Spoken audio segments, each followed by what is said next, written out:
kids. Are we live? We're live, but we're spooling up onto Facebook right now. Well, in the meantime, welcome, friends, to Political Head Trauma. Okay. One second. Okay, now we're live. Start it off. Welcome to Political Head Trauma, where Jared? Where if Head Trauma had a podcast, this is what it would sound like. Humana. Today is Friday, August 9th. Yes. So maybe all of 10th. you are getting ready to get your kids back to school, which is coming up quickly next week. I believe we start next Thursday at one of the schools. And yikes, this isn't easy. I got one kid prepping for a new school and the other one going into 7th grade. So this is just kind of a chaotic time. I'm sure a lot of you out there are feeling the same way. So it's good to be back and on our regular day. Yeah, it's going to be a short show, and here in the future we can probably, I don't know, we've got to figure it out. We'll figure out some kind of schedule or something. But, that's where it's at. And there's lots going on in the news. I'm sure we really don't need to cover it. Not that we would have any more insights than anyone else, but England's on fire. There's a whole bunch of riots going on there. It sounds like, well, there was a murder which caused English people who are tired of the current immigration levels to protest, which caused a backlash and a counter protest. And now the police are arresting everybody. And there was I even watched a video where a England police chief threatened to arrest Americans who post stuff online. And not sure how they can. No, they cannot. But that is something I would like to see. I would like to see a Bobby come over here and arrest your average redneck, because I imagine that would not go well. Maybe they're talking about Americans in England. No, he mentioned specifically, no matter where you are, we will come get you, and you're accountable to the law. Oh, okay. Yeah, we'll see. We'll see how that. Good luck. Bangladesh is kicking off between the Muslims and the Hindus. The Muslims are essentially just, I guess, I'm not in Bangladesh, but the Muslims are essentially just kind of killing a lot of Hindus, burning their houses down, committing a lot of violence. Lots of stuff coming across on X of that. I don't know what sparked it off over there.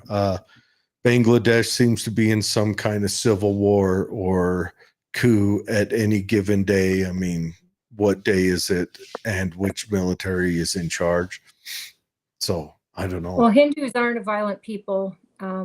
They're probably the most calm people there are. As far as religion goes, Hindus historically were fairly violent.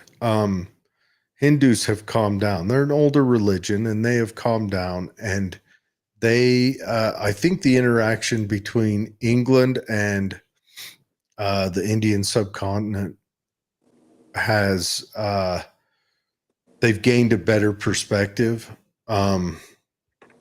Historically, they had some extremely violent acts, but they gained some perspective, which is why, I was thinking about this the other day. Everyone says, why can Indians move to England and seem to get along forever? Well, for hundreds of years, the English and the Indians interacted with each other, and they mated when they moved there.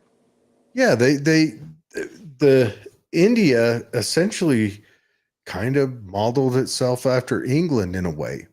it still had some holdovers, the caste system, which England had kind of a caste system with its, with its monarchy and such. You can easily argue that a monarchy builds a caste system, a monarchy with lords and peasants and such. But then you've got the Pakistanis, which is a Muslim breakoff of India, and they're not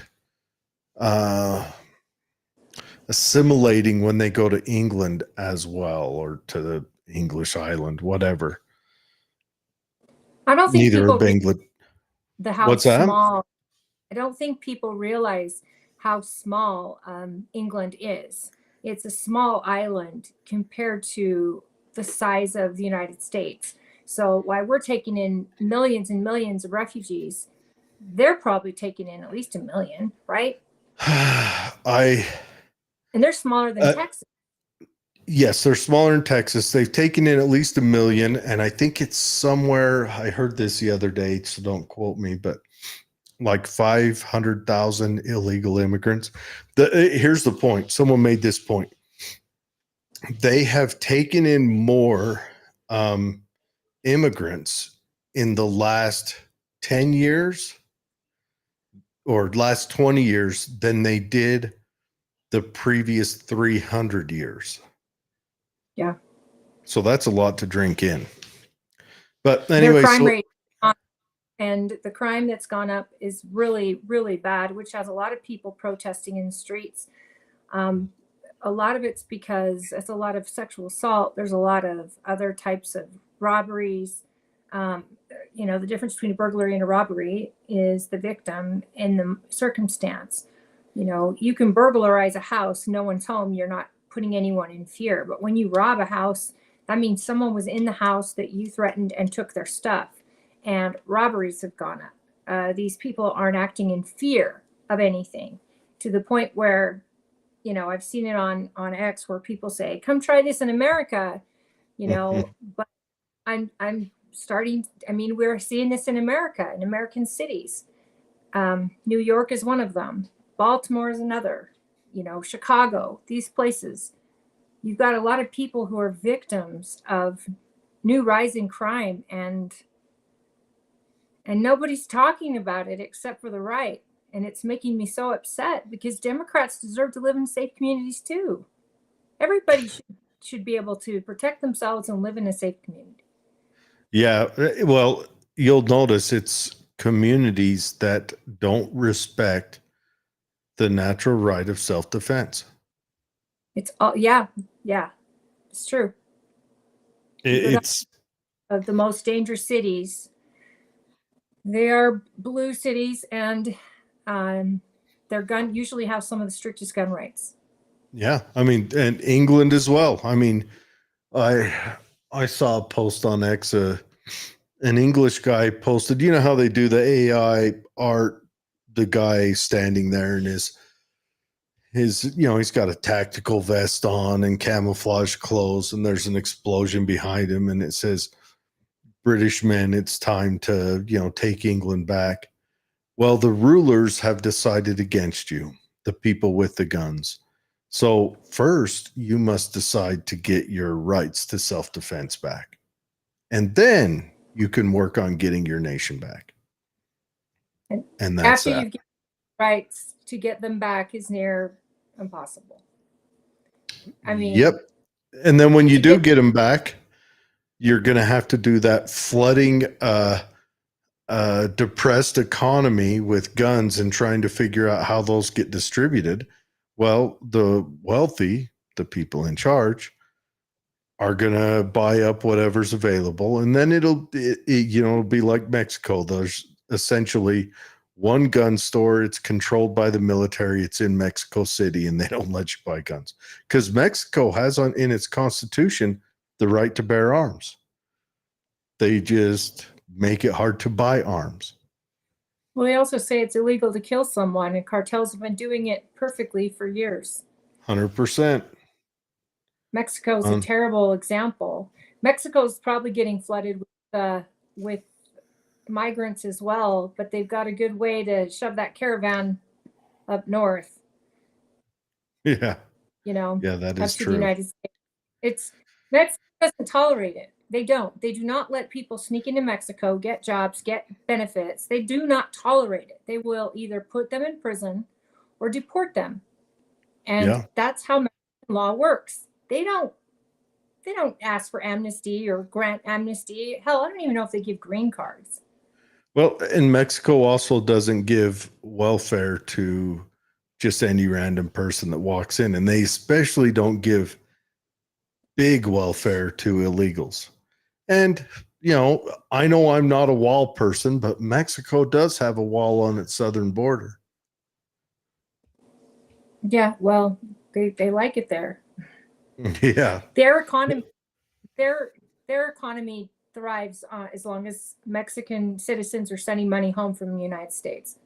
If A you were little to bit. actually put that, hey, it was on their GDP ranked like fifth at one point of Hmm. their GDP was money from the United States. Yep. So if that's not a problem, I mean, that's not our problem, right? That's not happening in America. It's flooding in the Ukraine or in UK, and you're seeing it in Germany. You're seeing it in Italy. These countries are getting overwhelmed now, and they can't protect themselves. Crime is getting rampant, and these immigrants are coming over with weapons of their own a lot of times. So it's not like there's weapons coming out of thin air. I mean, they're bringing them. Yeah. There was a Muslim guy arrested last week in England for posting a video where he was flashing an AK-47. And in England, it's supposed to be illegal there, doubly illegal because it's, one of those evil guns that makes Democrats, get weak in the knees. That's an assault rifle, right? Oh, sure. Well, which version of it was the kind that you hold the trigger down and it just keeps firing, or was it like an AR that just you have to? He didn't get close enough for me to identify. They look the same.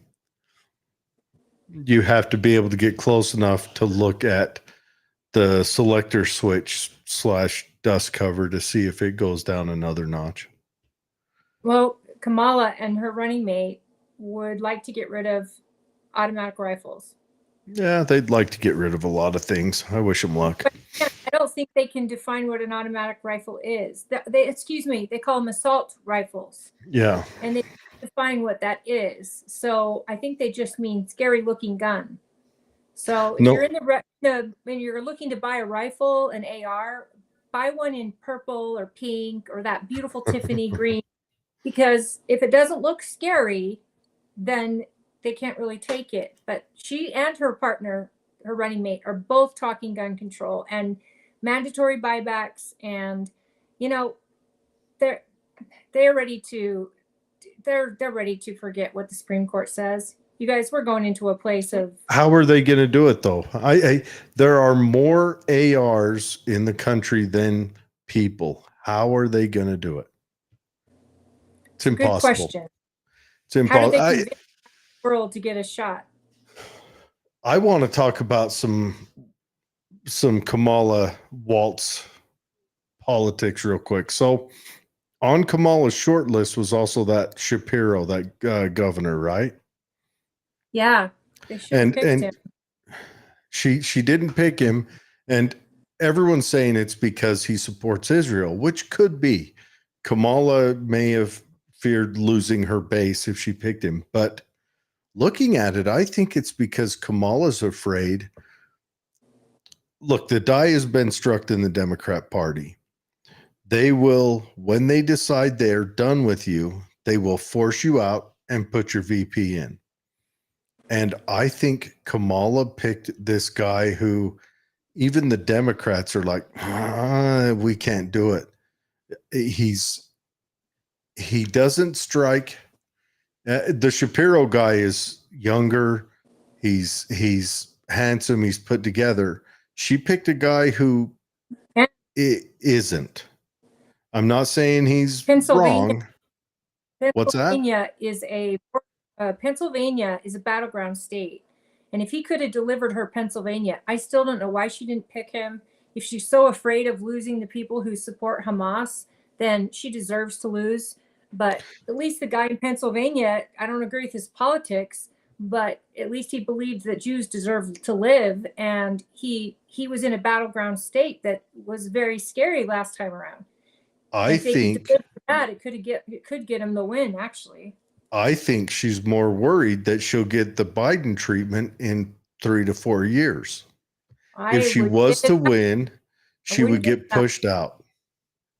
That's I do not trust the puppet masters any longer. If they do win, I think they'll win and with cheating. Now I have to go back though. Nevada has cleared their rolls of over 100,000 people's names that shouldn't have been on there. Mm-hmm. Arizona, we think, has cleared their rolls. Their governor, still weird. Wisconsin was trying to do the roll clear on there. Georgia took a big swap at trying to clear their rolls. That those states could flip easily with the new rolls the way they are. And I'm not just talking presidential, I'm talking down ticket. So if that happens and those states that were in question before, Pennsylvania is the only state I just don't know if their AG has done anything to make election integrity something, if they've gone through their rolls like the other states have. But if they do win, I would question the validity of it just because of how none of it added up last time around. But let's say they do win. She will be a puppet. We've seen that. And I don't think she has the intelligence to run the country, or maybe I'll say it, maybe she's too smart to be anyone's puppet. And once she crosses that finish line, she may decide she wants to implement, because the guy she chose is a socialist, and he's a proud socialist. He's probably more to the left than Bernie Sanders. And here we go. If she's going to start implementing certain things, if she doesn't play along with the puppet masters, oh yeah, they'll get rid of her. We've watched a coup happen before our eyes with Biden. We've watched a coup. Yeah, it's a good time. I ask my Democrat friends, how do you feel about your ability to practice democracy? What do they say? Well, I mean, anyone but Trump, right? Yes, that's essentially it. Amali May says, isn't her husband Jewish? I don't know. That's a Google search. I really don't know. I know that the United States considers Israel an ally. And they're part of that. So regardless of any of their religion, they're supposed to be supporting Israel according to our treaty. Now, I don't think the Democrats would turn their backs on Israel except for during this election time where their base is anti-Israel. Let's remember, now I know me and Holly differ on this. I'm not anti-Israel, but I am anti-AIPAC. I'm anti the control they have in our government, because it does feel like, personal opinion, that our dual citizens in the government on both parties, and both parties would sell this nation down the river for the upliftment of Israel. That's just my opinion. Call me wrong, call me crazy, but that's my opinion. That's what it feels like to me. Well, When AIPAC, Israel, so of course we have some responsibility there. I don't think we have any responsibility. And when AIPAC goes after congressmen who are the most upstanding, such as Thomas Massey, I lost all respect for AIPAC at that time. I lost all of it. They gunned for Thomas Massey, and as far as I'm concerned, then you are a snake. Here's the thing. Right now, I mean, I get it. I would like to look at all the agreements that the United States treaties are in and everything, because I think that we need to take a step back. You know how I feel about this Ukraine war. I have no interest in the United States protecting Ukraine, protecting someone that we've never protected before, especially to this level, unaudited and money everywhere. But look at Israel. they have been attacked by a terrorist organization, children, women, men murdered, and Israel is now trying to get hostages back. Israel is trying to take out their leaders. In my opinion, we should just let them go. Let them do it. It's their business, their war. And I mean, I don't know what they're asking of from us. I know their technology is pretty brilliant. Well, we do So- give Israel lots of money. Lots of money. In exchange, they share their technology with us, which is we something. can debate that with people who know more than I do offline. There's questions on that. You know, like if you look into the Stuxnet, they literally infected the world to target Iran, and that held us all hostage. We're all held hostage right now. All of us, the whole world, everyone. They infected the whole world just for that. Which to me seems like well, I don't like the idea of firing on innocents to shoot a bad guy. Just lay it out like that. But I don't want to get into a Israel debate because I'm not anti-Israel. And now about letting Israel off the leash, I'm just going to say it like this. There is the rest of the world out there. And Israel has lost favor with every nation but one. Every nation. So I think if we let Israel off the leash, that's fine, but it will be to their own demise. I don't feel like they've gained much favor in the United States under Obama or under this president. I think it's a lot of wibble wobble. And I think that what I believe that Israel wants peace. They want peace. They don't I'm sure they do. They don't want people invading them. They don't want people tunneling in. And I just think that they're not getting a lot of backing from this administration, nor from Obama. And again, well, I don't want us out. I want us out of all these wars in other countries. If Germany wants to defend itself against an attack from Italy, yes, they should be able to do that. It shouldn't be, oh, well, America's going to get in and we're going to say, this is fine. I have to say worse.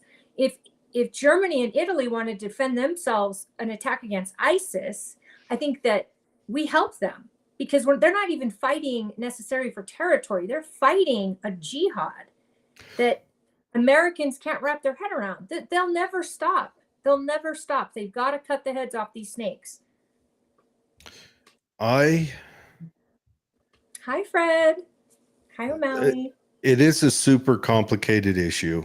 It is. And it's above my pay grade. Here's okay. Now, I think when we catch wind that Obama or Biden is not supporting Israel as much as Israel wants, and we got to remember the benchmark is they're not supporting Israel as much as Israel wants. You're seeing politics played because Absolutely. you haven't seen either of those governments withhold money from Israel, not a bit. Withhold defense from Israel, not a bit.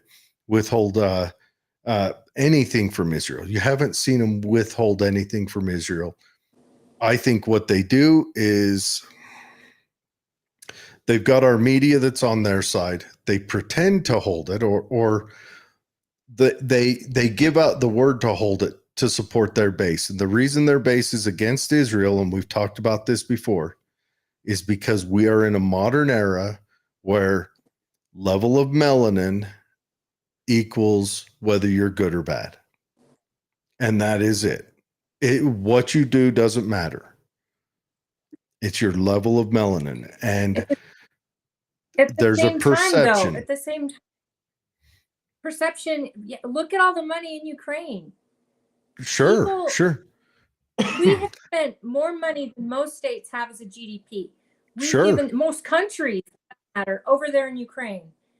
Melanin has nothing to do with it. We're dragged into this. Oh, they're the same color over there. Our government wants us in this, wants us in this. But then they're going to say, sorry, Israel, we can't send food and supplies or No, whatever. but you missed my point. The Democrats are doing that because their base is a part of this modern idealism.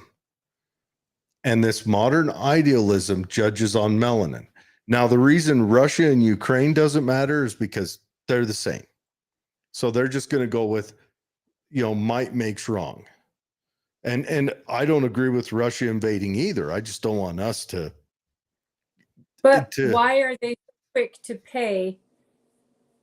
Why are they so quick to have us involved in this fight if they don't care? Because might makes wrong. What does that Because mean? after melanin, it's might makes wrong.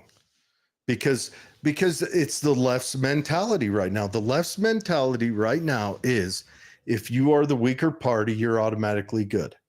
You're automatically golden. You're automatically an angel. If you're mighty. If you're what's that? You mean mighty, like might meets wrong? Yeah, might makes wrong. Like might makes right. Well, they've reversed that because they have been brought up that, that you've got the casts of skin tone and gender. Remember, gender's in there. And then if you're even outside that, like you're a guy who decides to become a girl, well, then all of a sudden you gain another little extra bonus on that ladder of who's important and who's correct. But in a place like Ukraine and Russia, they're the same. So then they're going to go off, okay, who's the bigger country? Who's got the economy? Who's got that? Now, of course, who's going to undermine for us? Now that I think is what that's what the politicians are thinking. Well, yeah, that's what I'm talking about. But their base, which is why the politicians signal that they don't support Israel, is to keep their base. They've got to keep their base. So their base is thinking Russia's bigger. That's exactly how Kamala explained it.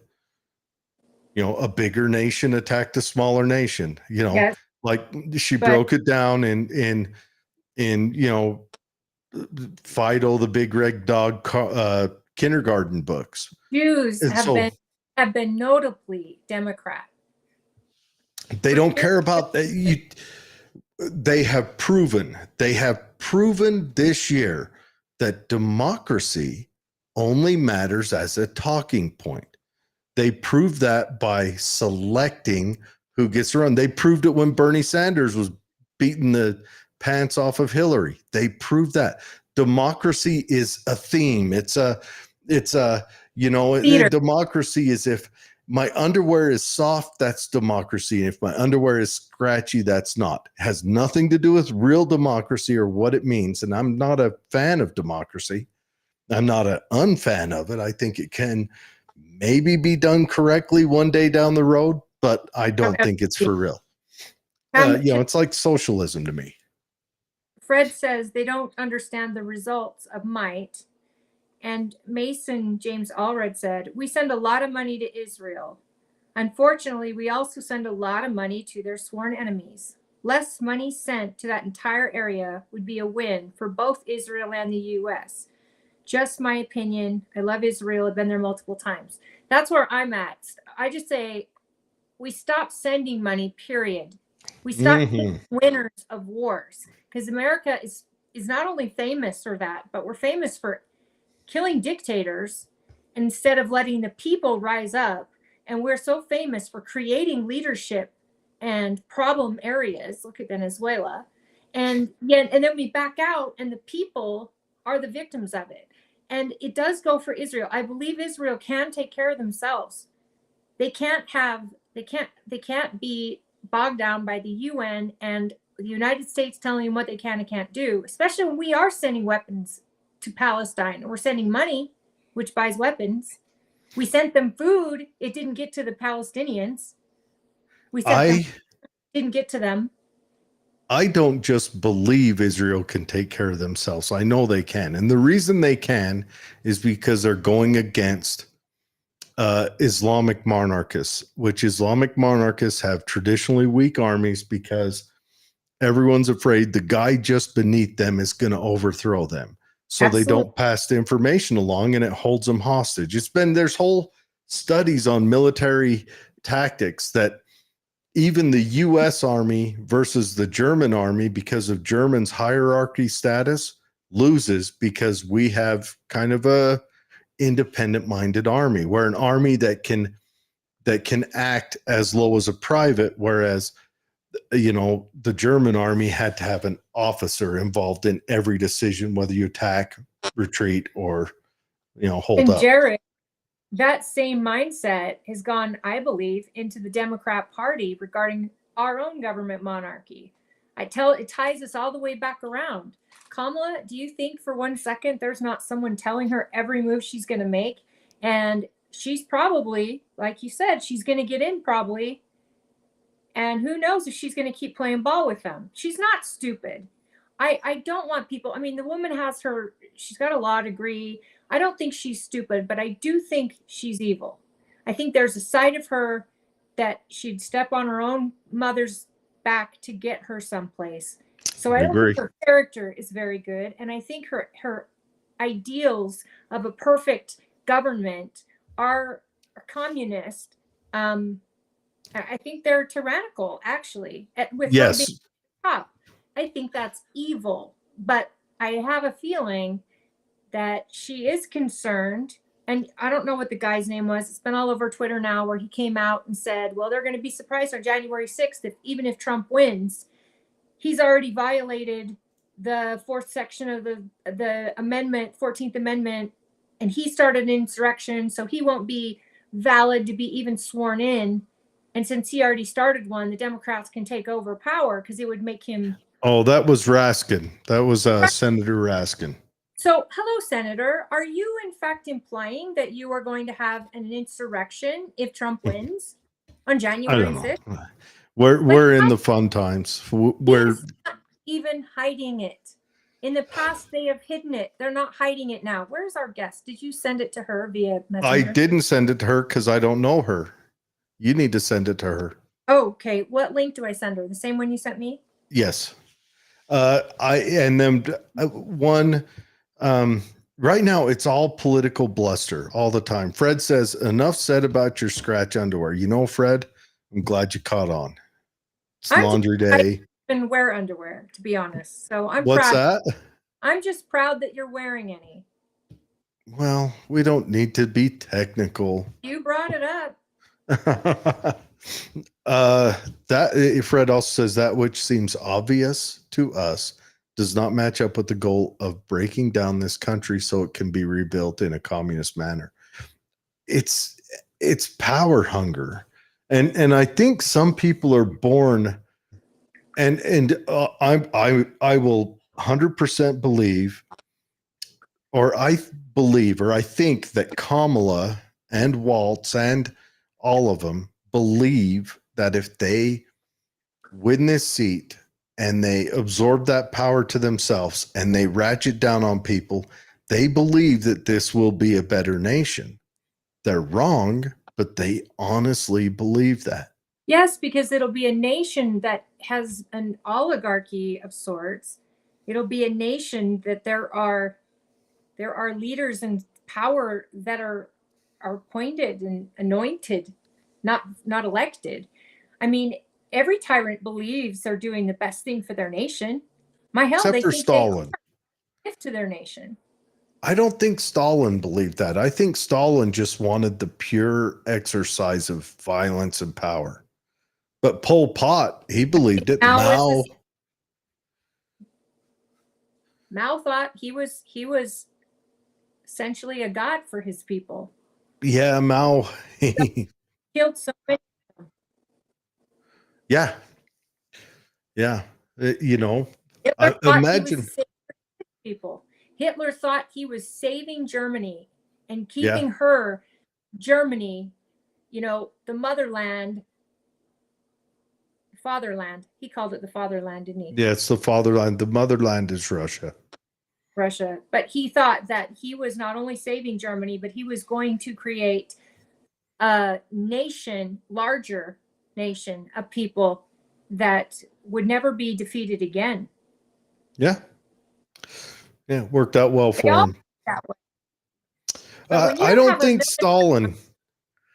I think Stalin was. I mean, like, I think he was the true exercise of power.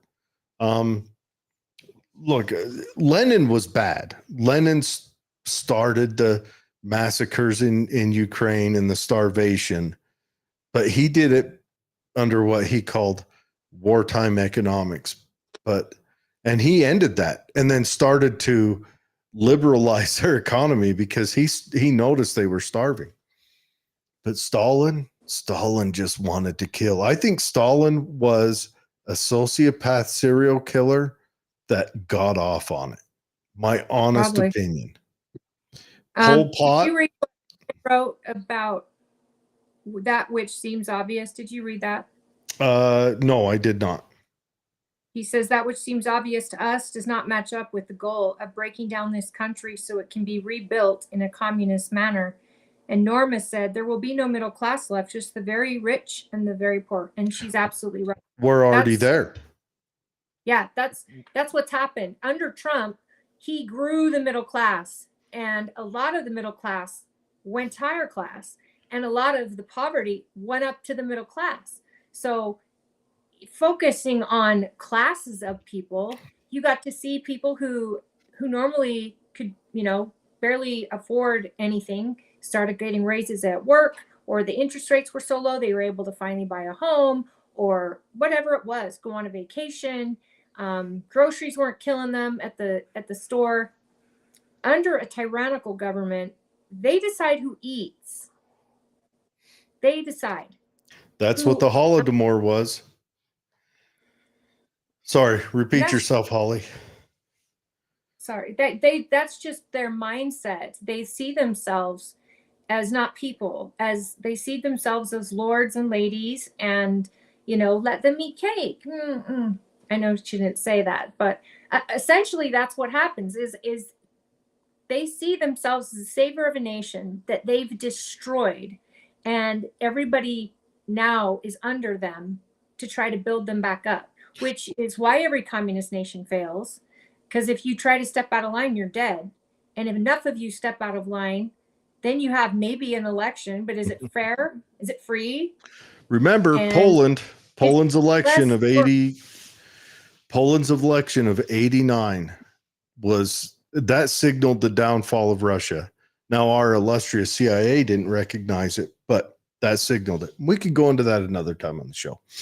I think what's killing the middle class in the U.S. is the progressive era. When the progressive era in the 40s rolled in real hard, they, according to FDR, he wanted to have the most intelligent people making all the decisions for the economy, for ecology and all that. And then you move forward in the 80s when it really moved, or the 70s when it moved into environmentalism. It moved on, and it's the regulations that are killing your middle class. The regulations which favor big business, favor the business that has an army of lawyers. Why do you think Walmart is able to decimate, to destroy every mom and pop shop wherever they go? It's not because Walmart is so much better. I think those pop shops would survive. But Walmart brings with it a set of standards that the government can now step up and regulate more and take more taxes. And then the little guys can't compete on that level. Why does Tyson Foods and Imperial Chicken dominate the meat market? It's because they've regulated everyone else out of the market. And as a single owner, small business owner operator, I recognize that. There's laws that went through this year that are insane. Just insane. Like, I'm supposed to register an account. If I don't have 20 employees, I have to do extra registration. In the state of Utah, if I don't have employees, I have to pay to register my business. I have to pay extra if I don't have employees. Someone drink that in. And that's put through by Republicans. Well, the progressive era is deep. It's everywhere. People like Walmart get to buy large shipments from China at ridiculously low prices. People like Walmart can get away with a lot more than mom and pa's ever could. They can. we tried, the regulation alone in the business that we had, it changed constantly. We had an attorney just for our patents to babysit. And the entire time, technology is changing. It's getting smaller and smaller. And you can't send your technology to China, they'll steal it. And there's nothing you can do about it. So you have to have it put here. They build the case, they send it here, and then we have private company flashing the intelligence into this technology. That the problem with it is the red tape is ridiculous. A small business has, like you said, I mean, we have less than 10 employees, but you literally to jump through hoops, not to mention what you're paying in taxes for them, and then they pay taxes on top of that. And it's gotten insane. And the problem we have is it is the very building blocks of our whole country. You start taking out small businesses, it crumbles, and all you have is crony capitalism.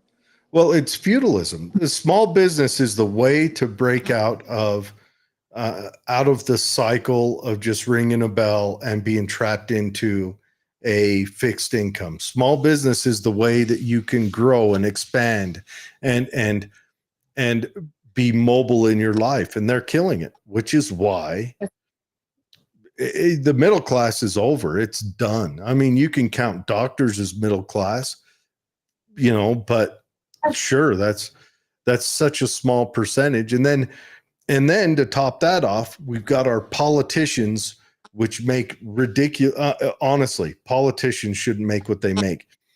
I still am a firm believer that all politicians that are federal politicians, their wage should be either decided on the median of where they represent. So whoever gets CD2, their wage would be decided on the median of our congressional district. Our senator should be the median of the part of the state he represents. That's the median. And it could be the median plus 10%, median plus 5%, whatever. But we've got to make it so. Their district, I think they do business from their district. They vote from their district. If you did that, I bet that would be totally fine, even with the politicians, because the median isn't going to afford them even an Airbnb in DC. It's just not. Yeah. I honestly, right now at this point, I don't care. I don't care if they have to go there and pull the New York Times up over themselves as a blanket. I really don't care, because they haven't been providing for us. I know. They haven't stood in the way of this regulation. Our Congress hasn't taken responsibility for their congressional orders. They haven't taken responsibility for that. Our Congress hasn't. And then when I see they vote in to give Ukraine another bajillion dollars, and on the floor of our Congress, they're waving Ukrainian flags, I'm out. I'm done. I don't care. I honestly, our federal government could rot and die on the vine. I would not care a lick. Well, to be honest, I mean, financial issue right now, Kamala and her running mate have both been huge fans of the Green New Deal. There's a price tag on that of $90 to $100 trillion. $90 trillion to $100 trillion. Both of them have said they will implement the Green New Deal. How can any Democrat, Independent, Republican, I don't care who you are, how can you look at your kids in the face and go, yeah, this makes sense? Our planet is far more important than the very people who live on it. They are such a pretzel of what their rules are. That's just more regulations, making it so little companies don't do the building or the refurbishing, only the big companies. And those contracts aren't like regular contracts. They're given by government contracts. So they got to pay government contract wages. And we all eat it, all of us. And for what? So almost like so they can plug their cars in to electricity that there's not enough of to go around. Oh, they don't want us to even have that in the end. I guarantee it. They don't care. We are chattel to them. Norma says the USA went to hell with Reaganomics, and there's a whole lot of truth to that. Supply side economics works well if you don't regulate competition out of the supply side. And Reagan did not do well at controlling regulation. Trump was the first president, and what was it, 40 years to actually make some regulations go away. The first one. He said for every you have to destroy 30 or something. And that went well. They started from the old days, went back to old regulations, but eventually they got into some that were really huge for companies to do better. They need to ditch the Jones Act. The Jones Act needs to go away tomorrow. That's a protectionist act that's just stupid. It's knocked out our maritime shipping. That's why the US doesn't run any maritime shipping lanes. They're all under other countries. Anyway, so is she coming on, or? Yeah, she is. She was just going to be I told her jump on as soon as she got it. I'm trying to handle 2 conversations here. Are you? And fanning yourself? Is it hot in your house? Yes. It's not hot. It's hot in my body. My body is turned on me. Oh, it's that thing. I'm sorry. Yeah, it's one of those things where it can never be cold enough unless you're talking about my feet. My feet are freezing almost to the point of pain, but the rest of me is like a furnace. So again, ladies there who are suffering, all props to you. And I wish someone would have sat me down and explained this to me early on. And for all you men out there who want to be ladies, you're crazy. Why? Well, here's the deal. See, God gave women all the beauty and all the charm and all that, but he took that, that price. Men, he just gave us, just whatever. You can grow a beard, but he didn't give us any of that. And I can email you her email because the link isn't working. Just send me the link and send me her email in Messenger. Or maybe I can look her up. Hold on. I'll send it. There you go. Look at us. We're professional podcasters, y'all. Yes, we are. Okay, yes, so we who are. I want on the show today, I know many of you know Kay and Brad Pratt. They've been members of our community forever.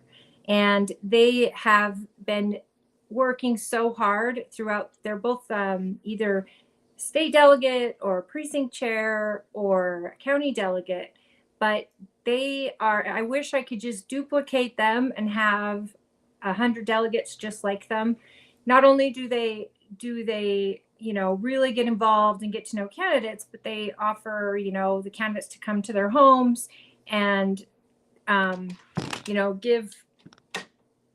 give the candidates time to meet delegates at their homes. They knock on doors. They try to meet with their delegates a lot as precinct chairs. And they've really just started a movement this past election. And I mean, they've worked extremely hard. Now, they were all in. Once they chose their candidates and they went all in, then they went out after convention and informed their neighbors about who the convention winners were. And then they had chosen to back Colby Jenkins. And I'm telling you, I think it had a lot of effect on the turnout that Colby won Tooele County. But he had lost the main race, which started they go in and they do a recount, and all of the Tooele County clerks, all the county clerks in District 2 are then go under the microscope and they do a recount and to make sure the votes are correct and to get the winner. We talked about it last week where our very own Tracy Shaw discovered a issue in the the voting system where if you filled out your ballot and you circled the box or the circle like you were supposed to, turned it in, great. Machine can read it. She sees that in real time. But let's say you made a mistake on your ballot. You circled the name, changed your mind, and crossed it out, and then circled the right name. A machine can't read that. It kicks it out. When it gets kicked out, then the county clerk or her deputy clerk will take all those ballots and manually look at them, make sure they understand what you were trying to do. If they don't understand, they'll call you, and then they put it into the system. Well, our county clerk discovered that even after she did a recount manually, there was something off, with the software. So she contacted the lieutenant governor's office. They put a hold on doing any more recounts until they got this software figured out. The software company jumped on immediately. Our lieutenant governors jumped on it immediately, and they did a story in the Tribune about it. And then, she was commended. Our county clerk was commended for such intense and incredible work. Because of her work, they discovered this flaw in the software that just turned out to be, from what I understand, an upgrade issue.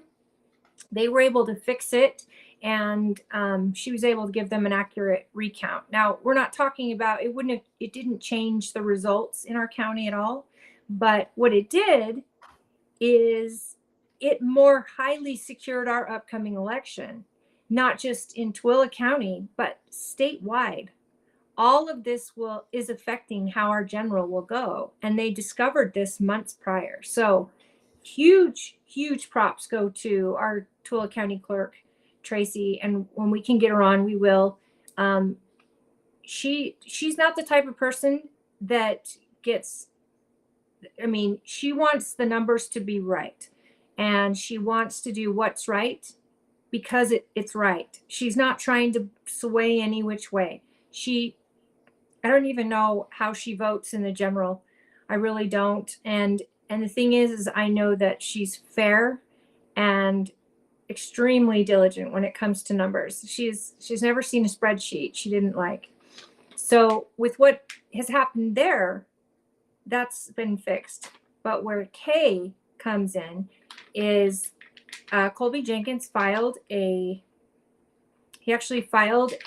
lawsuit against the state of Utah, I believe, regarding ballots that were counted or not counted because they didn't make it on time before Election Day or weren't postmarked by Election Day.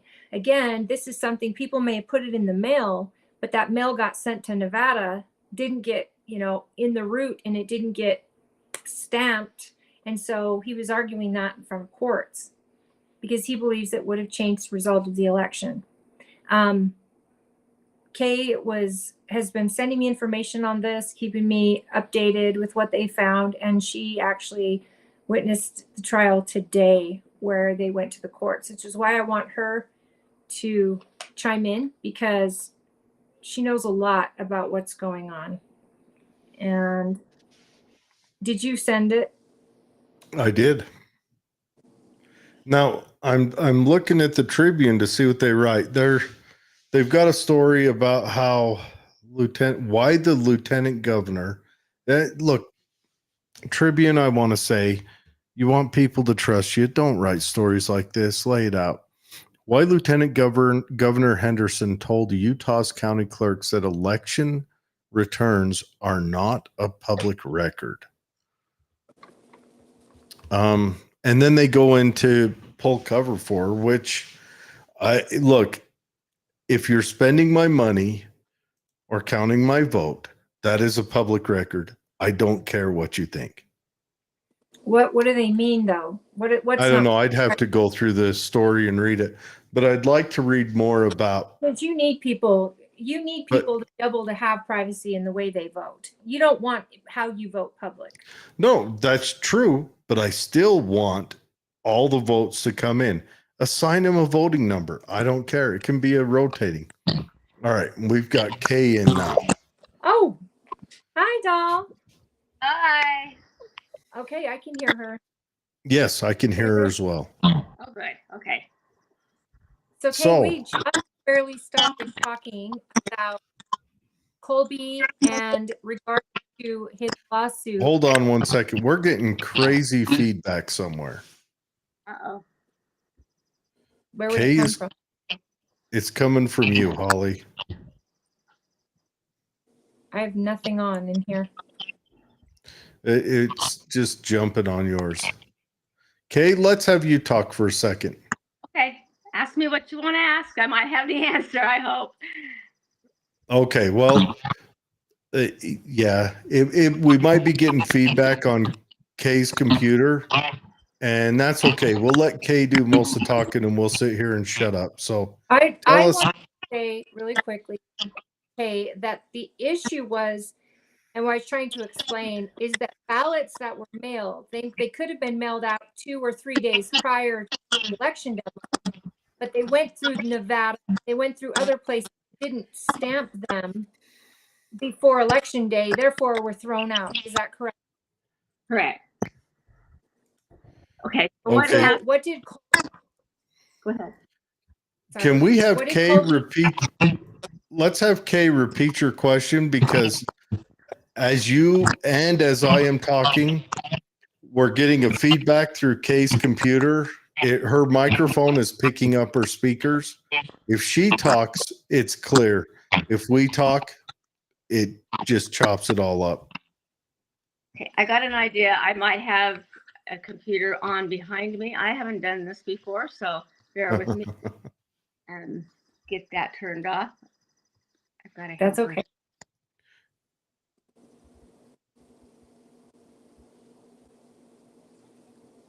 Okay, so let me try talking with just myself. Is that going to work? Yeah, just yourself talking works. It's just when we talk, your microphone is hearing your speakers and it bumps reverberation back in on us. Okay. All right. So if I just speak, we're good for a few seconds. We'll see if we can turn some of the computers that are running off in this room. Okay. So today Colby took the case to get about 1,200 votes counted that went to Las Vegas. That's a large number from rural Utah of votes. And that just that sheer volume to me explains that people in rural Utah and those counties, 10 of the 13 counties in the Congressional District 2, felt that when they mailed it, would be acceptable. I don't know that the information, or they realized it was going to go across state lines to Nevada, to Las Vegas, and then back to be counted. They didn't allow for that much time. And so that's a lot of people. Just that sheer number says they were not informed well enough for the time to allow to have their vote counted. They're at an economic and a geographic deviation. They're not taking care of it. They're economically not capable to get to the post office as fast, maybe, or geographically located close enough. It's very similar to like the electoral college, in that we've got a big chunk of our state not being represented in any of the elections, really. If that many of those ballots, it's not just this race, it's any race on all of those 1,200 ballots, that their voices didn't get heard. So you think we're at a disadvantage because people in rural Utah, and I'm assuming this is more down south, is that correct? Right. It's in Kane, Garfield, Wayne, Iron County, the ones that are the littler counties that are involved, that are in our race. They're very in the southern end of the state. Not Wasatch is in the northern end. Washington County, yes. Yeah. So is that, and that's because the mail system has a way of taking it down to Vegas rather than having a system here to manage Utah's mail. That's where they manage southern Utah's mail.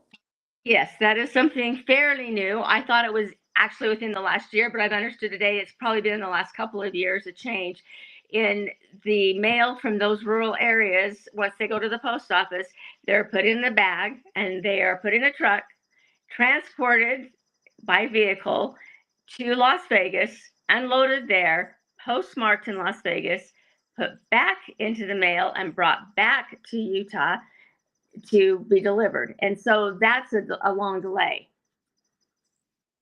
That sounds like something government would do, mess something up like that.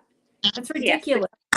That. Why postmark it there? Why even take it there? Why not postmark it when they get it and move it from here?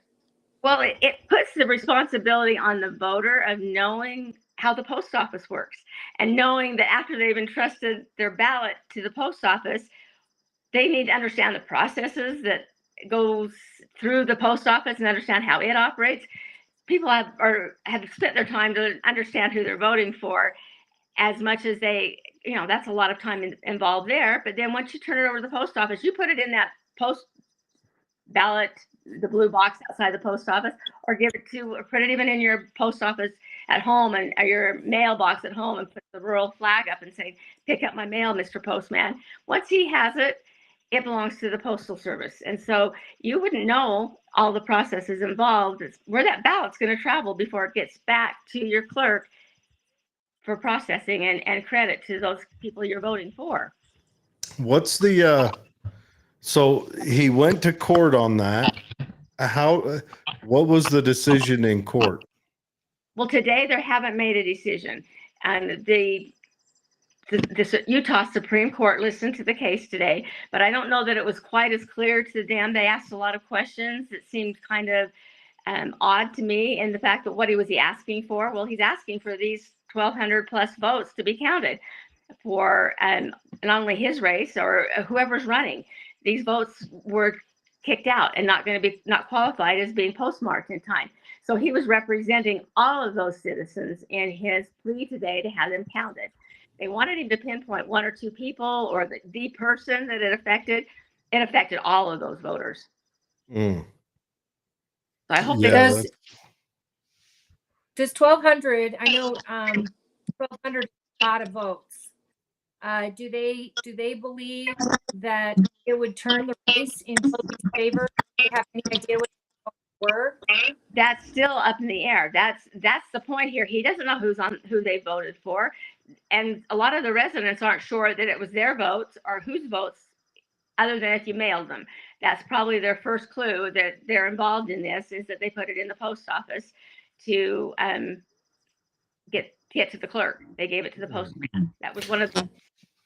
Okay, can I get you to try to sign in on your cell phone? Yeah, let's see. Actually, I am on my cell phone. Oh, you're on your cell phone? Okay, we get a chatter the whole time you're talking. It's picking up is your cell phone leaning against the computer? No, it's okay. Now try that. Is that better? Are you watching the show on another format? No. Okay. No. Oh, No, that better? is better. Clear as a bell. Okay, yay. All right. Yeah, that does sound like a complicated issue. Do you want me to repeat that so that it's clear? No, we all understand. We were just getting like a small chitter as you talked. It just Okay. in the background. We could still hear you, but I could understand how someone, listening with sensitive ears would be running to the hills. Sorry. Oh, you've got nothing to be sorry about. I'm wondering. I wonder what this, because let's face it, we're probably not going to go back to voting in person. It's not going to happen. Even our we should. We really do need to. We need to. Right. This is a prime example. But our highly conservative county clerks don't want to do it. Our county clerk was amazing. She was amazing in the recount. She is the one county that discovered there was a problem with the ES&S equipment and software with one ballot that we all determined in the recount, looking at it, that it was eligible to be added in and counted. Well, the total showed the one extra ballot, but then when the votes that are sent out by the ES&S equipment for adjudication, that number was very different. And in looking at how she processes those, and she chooses and hits enter for, say you voted for one candidate and then you changed your mind, you go, oh, I think I want this one, and you circle the one you want, cross out the one you don't want. Those are sent out to be adjudicated by their equipment. So she goes through and looks at what was the voter's intent. She chose what was the voter's intent based on, looking at it. And when we were watching it and observing, we agreed that was what the voter intended. They circled it, they crossed out the other one, they changed their mind. But it was clear who they wanted. She would hit enter for the right name, the right candidate, but that was not accepted in the tabulation at the end. She discovered that, reported it to ES&S. They took responsibility. It made a difference of 55 votes for Tooele County, in addition to what was counted on the original count for the primary. Yeah. And it was awesome what she discovered. And the ES was nice. Their workers fixed it, but it was a program issue in their software. Now, I don't know if the other counties did the same process that Tracy did. There was votes missing in Tooele. All of those got put on they were told to stop counting until this program got fixed. And she has been assisting other county clerks because we want the right number. At the end of the day, that's what we want, every vote counted. But you're right. They actually, even the lieutenant governor's office came out and applauded her for finding this. This was huge. Tracy has been up to having more in-person voting centers. We wanted to see how it would go with the primary, and she got a good turnout at the Stansbury location as well as other locations. She'd be opening to open more in person if it's requested by our populace.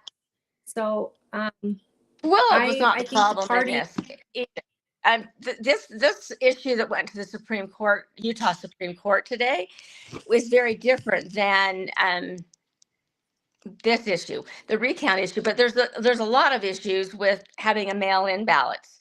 There's a lot of issues with technology involved, and that ES&S system that Tracy found. But the plea to the Utah Supreme Court today is about the votes that aren't even going to be looked at. Right. They're not even going to be because of where they went in the government mail, because of where they went and when they were postmarked, kicked them out of even being able to be counted, which needs to be fixed. And I mean, I think that mail-in ballots, yes, we've been mail-in for a long time in this county. I can't say enough to people to drop their ballot in a drop box in their county, anywhere. We try to have as many as possible, and Tracy's working on even more. They have, lit. There's cameras. It's a safe place to drop your ballot. But what I understand in person. Sorry, I didn't mean to. I'm just going to add this to that. This isn't Tooele County problem. We're fine in CD2 with having ballot boxes, a local post office. With most of our county, we're a very large county. It only affects maybe a few little rural areas, and Tracy is approaching those. But in these other counties, I'm not even aware that they are able to have a ballot box somewhere other than maybe right outside of their county building, because of the distance to have someone with a camera, like you mentioned, and having for vandalism and theft with those ballot boxes. Other counties don't have what we have. And if you're in Iron or Washington, the county is, a couple 100 miles wide and 20 miles tall. And your county seat could be at one end of it. Exactly. Here's the deal. But what I'm saying, the point I'm making is, we all want mail-in ballots to go away. That's almost universal. But none of our county clerks do. None of the people in power do. So they're not going to go away. They're just not. I would love to see it. I would love to. I think voting should be done in person.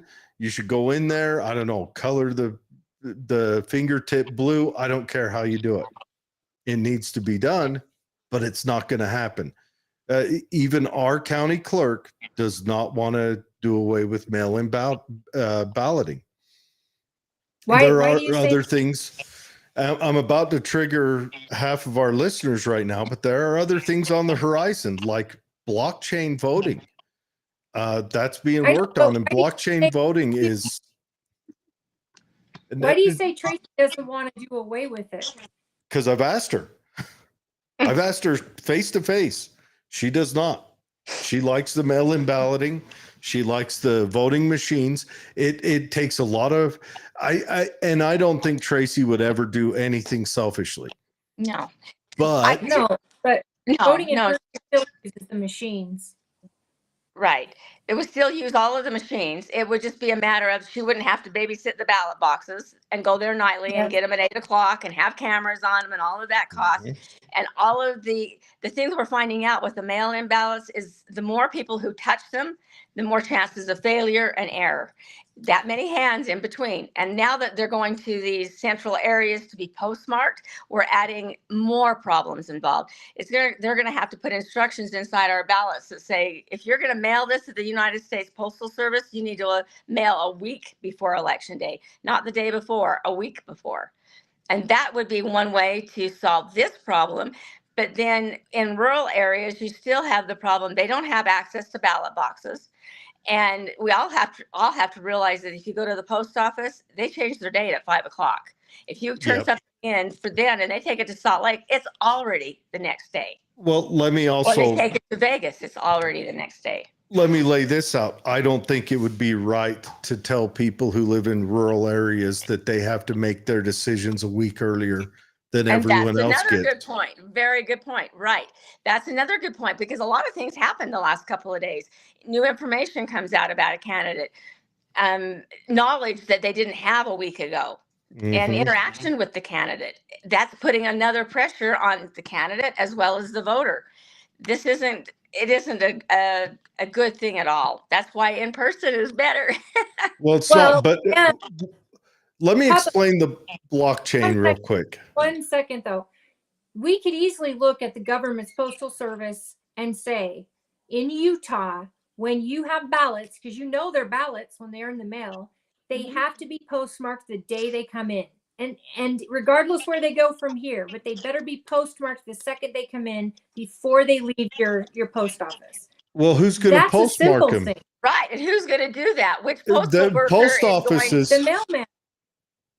So you want the mailman on the day where he's got this job that takes 8 hours to do to say, I'm going to make it a 20-hour day that every ballot that comes in, I'm going to throw a stamp on it. You couldn't. Yeah. Now, you couldn't do, honestly, torturing one guy because we've got a broken system. That Right. wouldn't work. It wouldn't. It's good. It sounds wonderful. That would be in a perfect world. But you don't tell a federal employee what their instructions are or what they have to do during their work hours. What'll end up That's is a whole nother system that we don't. I mean, yeah. And you'll only get a quarter. You'll only get a quarter of the mail picked up that day because his day ends and then it's over. Yeah. So And then I we've got totally the get problem. that. I also get that USPS is broken already. It's broken already. Yes. So the fact that we have to depend on them to have our vote count is asinine. We're depending on a broken system to deliver to a system. It's a squirrel chasing its tail at this point. And in this race, what we're going to the Supreme Court for was all of those votes in rural Utah. Those people have been disenfranchised. They didn't get a voice. Just because of this many hands touching their ballot, delaying it, going over the state line 2 directions, there and back, and not adequate time informed. There's not information that told them, hey, you need to give it a week. No, they believe that they got it there the day before, which is what our ballots say, that it's going to work. I don't think the day before gave them enough time. No, it did. Now, blockchain. All right. For everyone out there screaming at me right now, what blockchain is it would be voting on the internet. But blockchain just means it's a means of verifying and securing that vote. So when you vote, it's stored on 100 or 1,000 different pieces of equipment that if someone wanted to go in and change your vote, they would have to do it on 100 or 1,000 different pieces of equipment. So it's essentially security by numbers. So it's recorded on all these things, which is why cryptocurrency works, because Right. the ledger is controlled on so many pieces of equipment. You can't go in and rob the bank, because the bank is spread too far. It's spread globally. And and I think there are companies working on it. I think in the next 10 years, we're going to see blockchain voting rolled out. Obviously, it won't be rolled out in America, maybe because we're a smoldering heap, or maybe because we're just untrustworthy. But we're going to see countries start to use it and prove it. But honestly, the best way is still in-person voting. But I understand that has an extreme cost. It costs a lot, and it's hard for the clerk to do. It's hard. She has to. I think this mail-in, having the ballot boxes, that's expensive. They all have to be locked. They all have to be picked up every night. They have to be in multiple locations. They have to have cameras. That's not cheap either. And it's in a some lot areas, cheaper like than. we just pointed out, in rural Utah, they can't do that. That's not feasible to have cameras out in the middle of a farm or a long stretch of area and land geographically that is not populated. There's a lot of avenues and angles, I guess is a better word. There's a lot of angles to living in a rural area that you don't have the advantages that a city person has. Of course. But you've got all the other advantages, like you don't live around crazy people. But here's one notion that we could run with in these rural areas. And this would be something Holly could speak to. Would be your precinct chairs being eligible to receive ballots, have a controlled box where they can receive ballots at their house, whatever. Then they can deliver those ballots to the county chair, and then the county chair could deliver those ballots into a state central location. The county chair could take them to the clerk and get them counted and everything else. Now, I don't know what the feasibility is. That's just me. Feasibility is that it spitballing. only works in primary. It only works in a primary because everybody votes in the general, and everybody wouldn't feel comfortable bringing their ballot to a precinct chair. Right. Hey, Holly. because that's a Republican thing. Go ahead. Yes, ma'am. Well, I'm thinking you were very aware of how we voted at state convention. The election buddy, we were given a private number we could look up, because even now we're cut out of the loop. We are told our ballot's been counted, but we don't know which votes really went to which candidate. That's not disclosed to us after the ballot is separated from the envelope.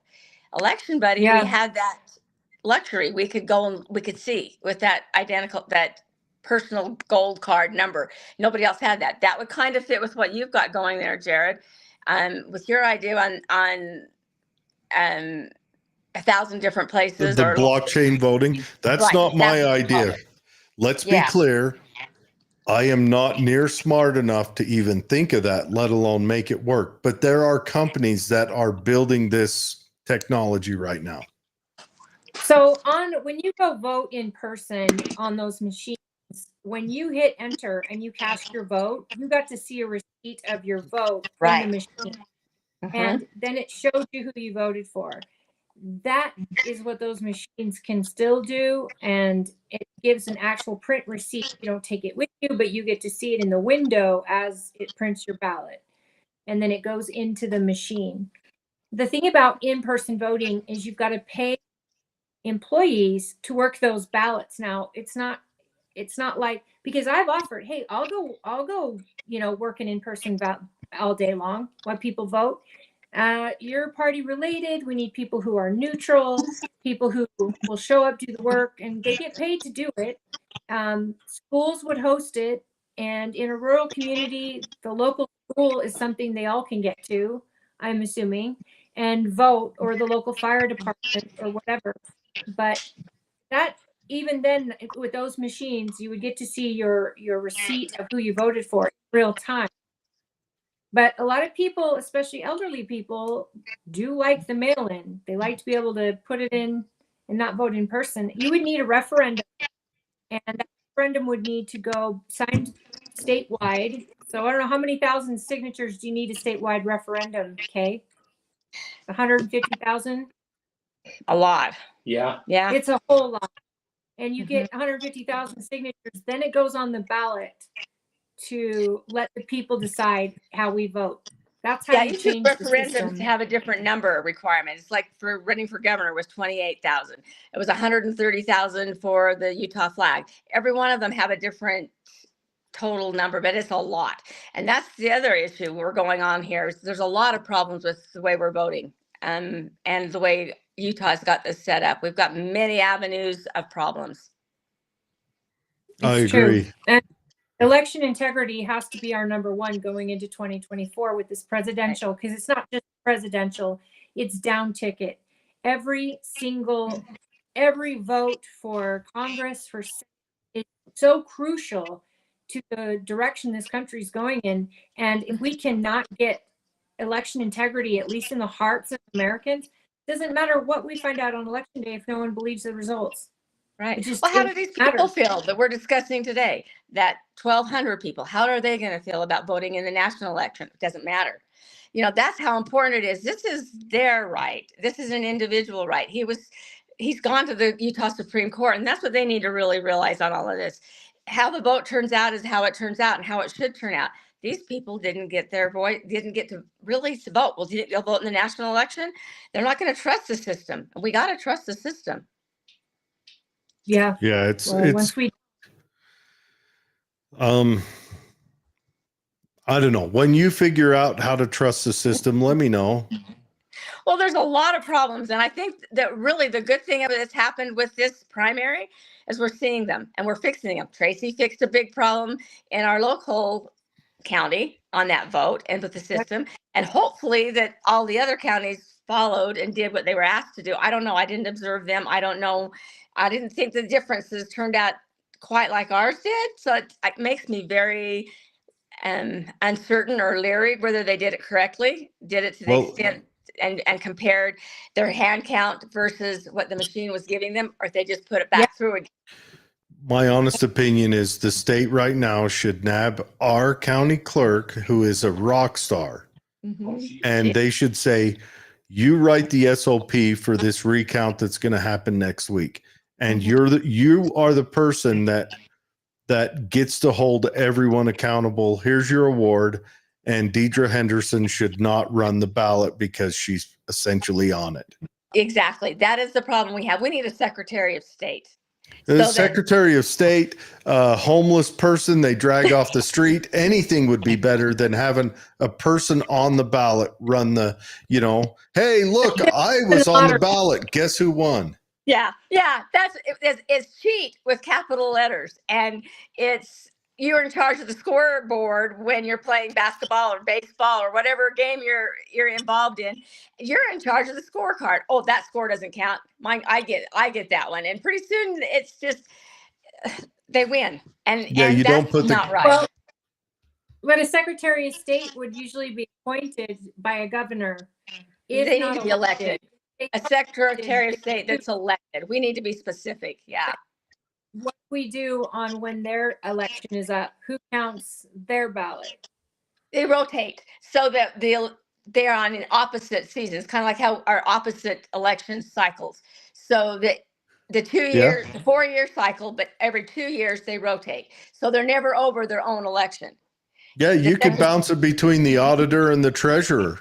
Maybe we could do that too. That's another avenue without paying another position. Yeah, but most states have a Secretary of State. Yeah. Wow. Yeah, I mean, you could have the AG do it on the off years. You could there's lots of ways we could beat this.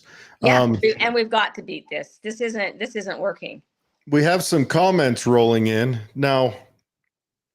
O'Malley may ask, does she have a headset? But I think when she pulled it away from the table and held it, it lessened a little bit of that. Norma, who has a lot of experience with the post office, seeing how she did that for a long, long time, said, talking about how you're going to stamp it when you pick it up, that she said they will not pay someone for that.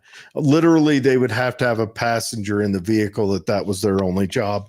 And the post office is already a declared funded. They just can't absorb new funding for someone for one day. Did they just used to not count these rural ballots?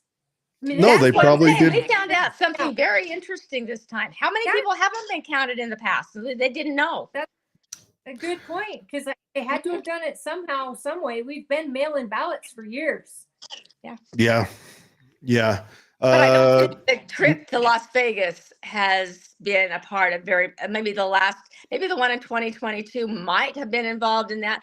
But my understanding is it's more recent than that. Yeah, we'd have to look and see what the records of how the Postal Service sorted mail. Did it go to Vegas to sort, which I understand why it'd go to Vegas to sort mail from Southern Utah, because it's a quicker trip, more cost effective, Norma says on purpose broken. She says 5 business days. And then she's talking about Bitcoin. She said AI will vote for you. It could be. I have seen the documentary Terminator. I know how this goes. The AI rises up. We start living like rats in caves. They build robots that come hunt us, and then we go back in time and try it over. That doesn't sound good. Well, She said haven't you seen? 5 years ago. I mean, I've seen that documentary. It's called Terminator. You can look it up. Yeah. Norma also said the Postal Service changed. It's breaking up. Mm-hmm. Yeah. 5 years ago. Now it makes sense, because we've been mail in now for Stansbury was first, and that was a long time ago. Then all of Tooele County came, and before 2020, all of the state of Utah was mail in. But again, if they changed routes on where mail goes, that probably changed, because I know they shut down that, that could have been 5 years ago. Mm-hmm. Are you guys Yeah. I don't think it was we're here. that many years ago Oh, that Las Vegas got. I know we've been sending Twilla's mail goes to Salt Lake to be postmarked and has done for quite a okay, while. I need to pick you guys back up. okay. Holly dropped out for some reason. Can you hear me? Yes. Mm-hmm. Rooster I can't hear on. you. No. Okay. I'll be back. Okay. Rooster on Rumble says voting day should be a national holiday. You get off work and you go to a local voting center and get ID'd and then go to vote. I agree He with him. says F mail in voting and early voting. And I agree. That would honestly be ideal. It kind of breaks with the American can-do spirit, which is why they don't do it on a holiday. I don't know if you ever go overseas, you notice they throw holidays. There's like 3 every week, and we tend to have 13 a year, depending on what's going on. But or even make it 2 days, or however. But I do think in-person voting is the most direct, secure way to do it. But it's they've been handed the easy thing to do, and I'm not judging them for it. They're looking at their budgets and their availability as well, and they're saying this is the best way, this works best, and they feel it's secure. My question is, the voting machines got found to be incorrect. And then the voting company came out and said, "Oh my gosh, we made a mistake. Oh, hard to believe." But that's what they'd say, even if they did that on purpose. They would act just like that, because if they acted any other way, they would be out. they would lose whatever the contract is. So Mhm. I think we need to figure out how to have a better manage on our voting machines for sure, because that's a concern. It is. That's a heavy concern. Well, we found Well, out a lot of I things. hope whatever happens, the Supreme Court's been made aware, and Oh, we lost Holly now. Holly's got that good Stansbury Island internet. Well, this is the point here, and really, I hope the Supreme Court sees this, that if they don't count these ballots, they've really made a lot of people in rural Utah angry, I would say, and feel that they're not valued as much as someone who lives in the city, that their vote doesn't count as with as much impact, and they didn't get a say. I think this is a terrible thing to do to over 1,200 citizens of this state, and they voted. They participated, and through no fault of their own, they do not know how the postal system works. They weren't in control after they gave their ballot to somebody in authority that they trusted. They trusted that it would be taken care of, and it would count, and it didn't. It didn't happen for them. That's terrible. Yeah, well, they're disenfranchised. Mm-hmm. You know, hey, and if you want universal suffrage, give us universal suffrage. And if you want urban suffrage, okay, declare it what it is, and we can say, we don't have to pay taxes anymore. Good. Talk about not being treated equally. Yeah, This is big, shocking. you know? Yeah. Shocking. Well, Kay, thanks for coming on. We'll have you. We'll definitely have to have you on again when this is all sorted through. We know that you supported Colby Jenkins and went out of your way to support him and everything else. I came into this ambivalent. One, I'm not a Republican, and two, I don't vote federally anyway because I'm not a person who wants to say which boot you're going to wear while you kick me in the rear end. I don't care because that's all the government's been doing lately. They haven't. It feels that way. It certainly does. And we do need to have people that are not career politicians, people who are not using their political position for dishonesty or personal gain, that they're really there to serve and do the greater good for everyone and help the country, not hurt the country. How would it be? Yeah. You know what? When we get that, that'll be a rare day in history. It would be. Right now, everybody's really willing to say something mean, rude, undercut somebody else, say something that headlines. I mean, it's like the newspapers that reported this morning's case. They, in their headline, already picked how they felt. Yes, they did. I saw that. As I was looking for it. Why can't the Salt Lake Tribune just tell us what went on and not have to try to editorialize it to us or try to dare I say brainwash us through their thoughts? Well, we were brainwashed with the headline. Mm-hmm. They didn't have.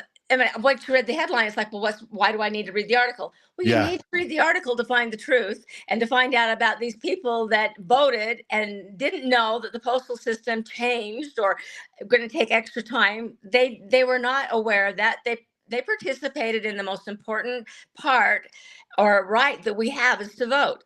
And they did. And now it's not going to be counted. That's where have we got to? What have we done to ourselves with all these rules and regulations? We really don't have good rules. We don't have good regulations. They're meant to hurt us. Now you're catching on. Yeah. Remember, we are chattel. We are tax slaves. No, I agree. We've got to change this. And as soon as we fix the media, and actually even some of the people in our state that don't see when there's somebody cheating, someone that's taking advantage of us, and our taxes are paying for things that we may not agree with, this is the only way we have a voice. Well, I could go on about the media for hours, which I commonly do. Good. I think I would like to start a store that specializes in selling roofing tar and pillow feathers, and everyone else can think about the rest of that story. Yeah. Well, Well, as long as thank we you. don't turn into China with Tiananmen Square and get rolled over by, you know, um, tanks. We were, Yeah. and we're headed there if we don't fix what we've got and value what we have and respect every citizen who voted and their decision. And that's the point here. We've got a case that our Utah Supreme Court that we're discussing today. They really need to realize that their economic and geographical inequality for rural Utah and not take those votes into consideration and accept them this time. And let's fix the instructions next time for November. Let's be more honest and upfront so that they understand. But to expect the Utah citizen to know how the U.S. postal system works and all the processes, that's beyond. Well, or even they get time shaved off of their ability to make their decision, that everyone else gets this amount of time. Their time is cut short because they have to give it an extra day or two in the mail. They're not treated equal, right? That's not, yes, that's a disadvantage. But no, you're 100% correct. Even if the Supreme Court doesn't allow it, I think we should demand that the record be known what comes out, because I would like to see what would have changed. Where are our losses? Because I don't we think need to be able to. Once they close this, they won't look at those again. I learned Of that course watching not. Tracy, that they're closed, they're locked. You don't go back into those ballots unless there's a recount. They are done. They are sealed and closed, and they're not reopened. Of course not. We'll learn that right after we learn about JFK's murder or the Epstein client list. Yeah, that's where we're at. We really do have things that are withheld from us. It's privacy. It's not transparent at all. And some of the rules that are absurd. And this one is one of them. This, you can see by that number of, rural Utah doesn't have that many votes anyway. These little cities, there's some of them, these cities only have 300 residents. And I don't know how many of them are Republican or how many of them voted, but cumulative, that matters. It does. That large of a number means they obviously didn't know, because that is probably a majority of their votes. Yeah. And I mean, seriously, how can you say you're the duly elected government without that whole middle part of that phrase I just said? But thank you very much, Kay. We will have you on again when we find out the rest of this. Yep. Thanks for having me. Anytime. Seriously. Okay. All right. Have a wonderful night. Say hi to your husband for me. Okay, I will. Okay. Bye. Bye. All right, everyone. I've got to read Holly's comment. Holly said, I hate to keep interrupting the show with her internet is crap. She'll watch and join after Kay leaves. What happened is we can't have two people on the internet in Stansbury at the same time, apparently. Overloads the whole Stansbury internet system. Sorry, Kay. She always loves talking with you. And thanks for all you do in the county. And I want to extend a heartfelt thank. I don't want anyone to misunderstand how I feel about Tracy. Tracy, in my mind, is 100% honorable. She would never do anything. Even if the vote went totally against her beliefs, she would be stand up about it. Tracy is phenomenal. I understand why Tracy wants to look, there's Holly's finger. Yeah, I understand why Tracy wants to keep the voting the way it is, because she's got to look at her bottom line there in her office, and that's what works. So are we done overloading the internet in Stansbury? I wonder how many people lost their Netflix tonight and they're screaming because we had two people on the internet from Stansbury Park at the same time. You have been misinformed. Kay lives in Tooele. Oh, does she? Yep. Oh, okay. I thought she lived in Stansbury. Your whole bit is right out the window.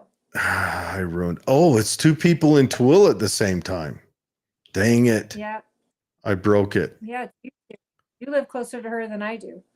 Oh, I I agree with you. I know how you feel about Tracy. I think that's something that I've made no I I tell everyone, you know, a lot of the votes that happen at the SEC regarding voter integrity, a lot of the discussions I've had just on this at this convention regarding voter integrity and Tracy's, when I talk about how our county works and, you know, the type of clerk we have, and it's not just Tracy, she'll tell you, her deputy clerk, the other ladies in her office, I mean, they will go to the ends of the earth to get the right number. That's what they care yeah. about. It's not who wins, loses. I don't know how any of them vote in there. Tracy was serving on the party and with me for a long time. I know what Tracy's values are, and she's a conservative person, but it would never affect the way that she would do her job. She is character all the way. Yeah, her And integrity is her integrity and personality is without. I don't know if anyone out there ever gets a chance to talk to her. Just talking to her, you will know this. Just the way she talks, she's no BS. Tracy doesn't color outside the lines at all. She's a straight shooter. So I trust that system. I do think that there are holes in the system setup, not holes in our county clerk controlling the system that's been handed to her. There's just holes designated in the system. And it sounds like, you know, we do need to vet these computers more. Maybe one thing is they need to have a test vote that tests every aspect of the vote prior to voting day if they're going to continue with these, just to make sure we don't have this news story coming out. We can't shave days off people's ability to make their decision and offer other people an extra day or two. We just cannot. You can't do that. I maybe a system where it was set up where not everyone got a mail-in ballot, but if you wanted one, you signed up for it. And then that was accounted for and planned around, and we knew what to deal with on that. good work. Or you make a week earlier for voting, and then you close voting off for everyone a week prior. Something like that, you know. But that does take rules and laws put up by our legislature to do and handle voting. They write those laws. Again, it was Tracy who cracked this story. She cracked it, and it wasn't any friends. You had the potential for the people who wanted Celeste to get the win that she got. Then you have people that didn't, that wanted Colby to win. That both sides. Plus, you're going to show your own government, hey, you guys, you have a problem, and I just figured it out. And the way the government handled it, I'm very proud, because they could have easily said, we don't want this out. This is going to freak people out. Instead, they led with it. This is who found it. This is how she found it. I mean, it was a long time. A lot of work went into Tracy breaking this story. And again, she just did it because it was the right thing to do. She didn't even want me to like bring attention to her in any way, because, you know, she's like, well, my team and I, and, you know, when I went to the lieutenant governor's office, they stopped the consensus to figure it out. She's a business owner, a local business owner here in the county. Her family's been here a long time. Her children are amazing. She's not doing Her it. husband was raised in Grantsville, you know. Yeah. Great. I'm going to put Tracy on blast right now. Tracy, come on the show and take the accolades. That, you know, do it. She wants to get this figured out first. I think we want to get the account figured out. And I hope, because I know she's always offered, I hope that other county clerks are reaching out to her because, like I said, she wants it to be right. I don't think she cares what the outcome is. What she cares about is that rural voters votes got counted, and they are two different issues. What Tracy discovered is a different issue than what Colby's team is fighting right now. That whole system with the post office. But again, and that is a big one. There. Tracy's issue was on what is it, the recount or a hand count? Kicked out ballots, a ballot gets kicked out, and then when it was manually put in, it came back wrong. And but yeah, anyways, right now. That's all we have for the show tonight. We will be back on. I thank Kay again because, yes, like I said in the intro, Kay and Brad have been wonderful as far as, you know, their work with elections. They've always been engaged with the party, but they really, really went above and beyond and to try to get their delegates excited, their neighbors excited about voting, the candidates they believed in, candidates they supported, they had at their home. They welcomed delegates. They welcomed the public to come to their home, opened their home to people, and they've just been extraordinary as far as the work they've done. And I wish more people were able to knock on doors and do things like that. But at the end of the day, the biggest goal I have, and with my administration in the party, is we want to get the vote out. We want to encourage people to register to vote more than ever. I would love to see 100% count at the voter turnout. We do score high in the general. We usually hit, I think, 90%. And that's amazing. And a lot of that is because of mail-in voting, I have to say. There are pros and cons. That would be the number one pro, is you get far more people engaged when they can vote and put it in the mailbox, not wait in line, not do anything. But I would encourage using ballot boxes or going directly to the county and dropping it there to avoid this. Rural counties, especially if you live in a rural county, I would highly recommend you finding out, just go to your county building and drop it off, or make sure that there's a ballot box there, and be aggressive when you call the county clerk and say, look, we need a ballot box here. Put it in the strip mall parking lot. There's lights there. You know, put it in a library next to a book drop. There's some places down there that don't have a strip mall. I mean, we've got a town here. We've got a town here called Callio, which has nothing. The post office, if I remember, is in somebody's house. Okay. Well, someone in Callio then can drive it to a box or put it in the mail, but just know they need to put it in the mail sooner. Because now, until we change the postal system for Utah or the election system in Utah, at least we have this out. We know this happens. And Norma brought up another point, and Norma knows the postal system. She says a lot of rural areas only have mail 2 times a week.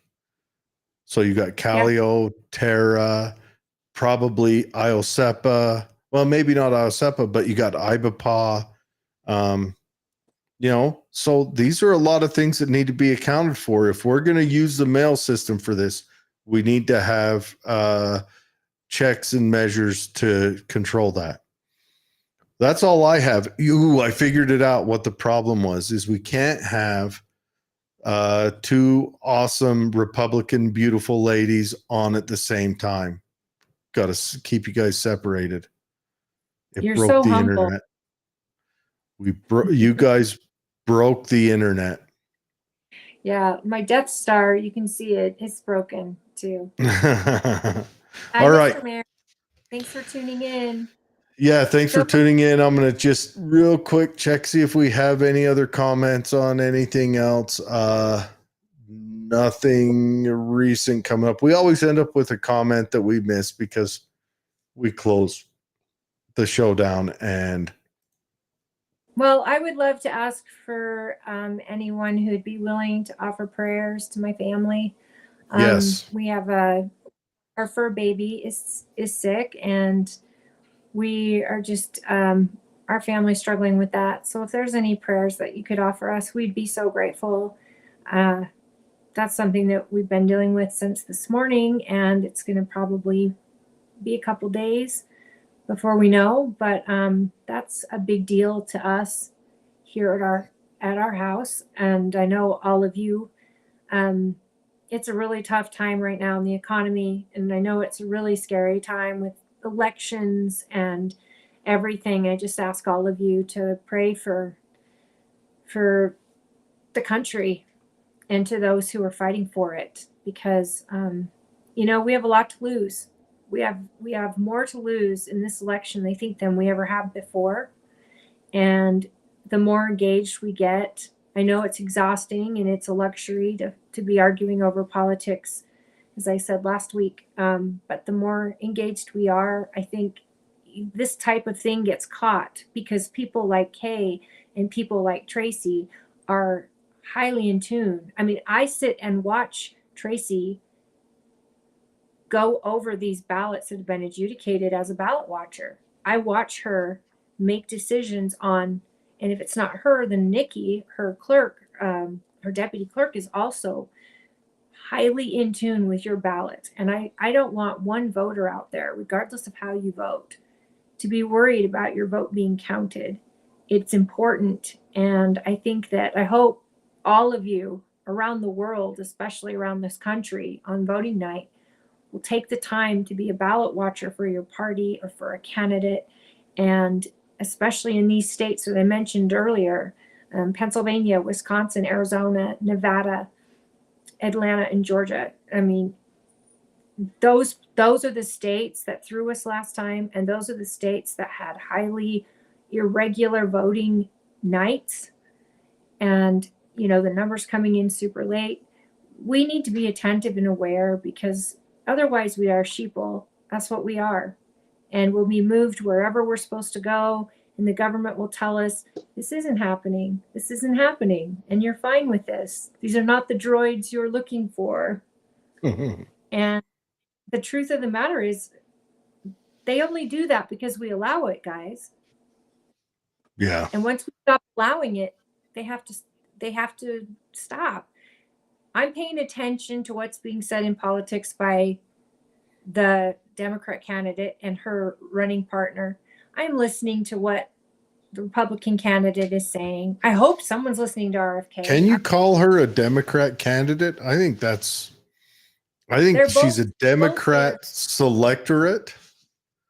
A Democrat, selectorate might be the best. Yeah, because I ask Democrat friends, how many of you got to vote for her? Democracy. I mean, not one of you got to vote for her. And Yep. that should make you angry. I mean, and it's not because I don't think that Trump can beat her. This isn't coming from I think, Trump's got it in the bag. No, it has nothing to do with Trump. But as a delegate, I would be livid if someone told me, because I ran for delegate prepared to back Nikki Haley if she had won the state, or to back Donald Trump, because those were the last two standing. I was prepared to support, because my neighbors had voted and I knew people around the state were voting. I was prepared to support either. And you got to choose neither of these people. And that would frustrate me to no end, because that is not how a republic works. That's how I've got some more comments to read. I had to scroll down. Back on Rumble, Rooster. He says, F voting boxes. Mail-in should only be for the disabled. He says she's a quack. You can't trust the system. I believe he's chatting about our lieutenant governor. Why can other countries count and announce their winners within hours, but the U.S. takes days or weeks? And we used to do hours. In 2016, we had the results in hours. I think that's because we used to have at every voting station someone that can stand there and the minute there was a lull in it, hit the print where we sitting at and give an update. O'Malley May says back on Facebook, I'm curious as to why I haven't seen any headlines about Bangladesh. O'Malley May, that's because the, dare I say, religion that is chosen to either be the bad guy when needed or ignored when not is the one that's doing it. She also says, I'm sorry. That's extended, Holly, to you and your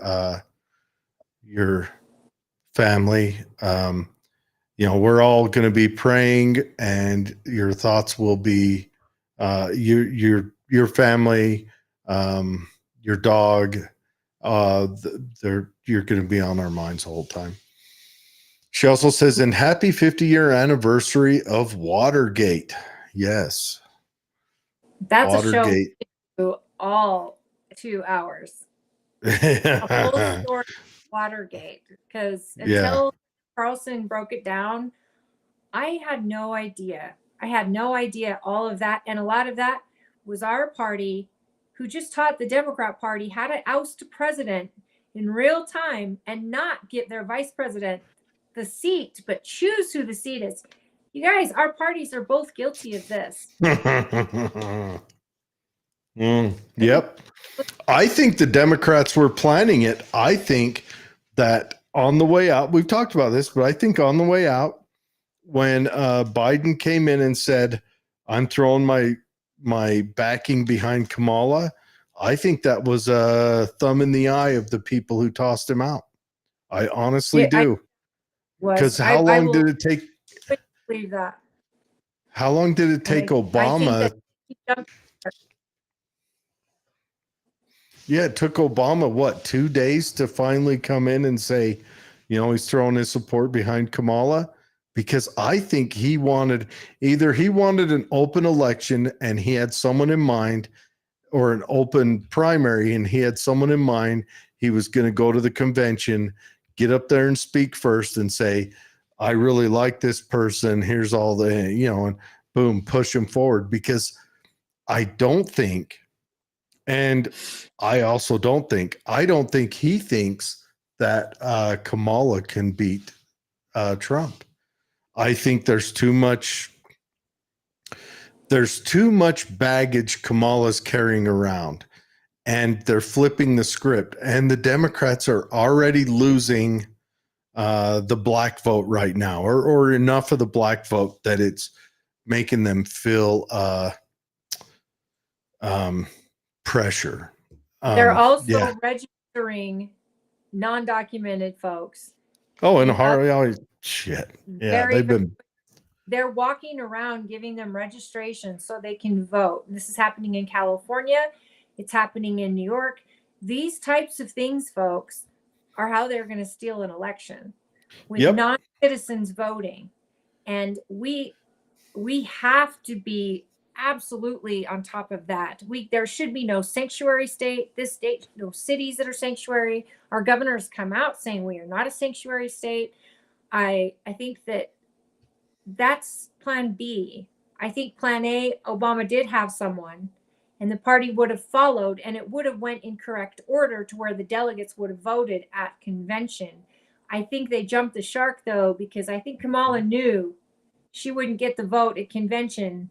No, she wouldn't. Pretty sure that she had KJP put out that post that Biden's going to be supporting Kamala on Twitter. And I really think that was all it was against what Obama wanted. I'm pretty sure about that. I think Jill would have been in on it too, because I bet Jill is pissed. Oh, Dr. Jill Biden is angry. O'Malley May says in Bangladesh, they're murdering Christians and Hindus, and they are. Muslims. Okay, I'm not in Bangladesh. I don't.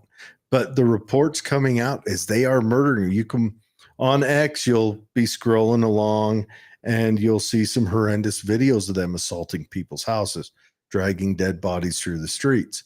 That seems to be a pastime to certain people of the Why Muslim in faith. Bangladesh? Has something happened? Because Bangladesh is always in a civil war, and right now, well, also could be some of it could be bleed over from how Europe is starting to wake up to their socialism. And then O'Malley May also says that dude really hated G. Liddy. Yes, G. Liddy is he's a fascinating dude to study. Whether you like him or hate him, the guy was packing some brass giggleberries for sure. She says they are not automatically registering people in Utah.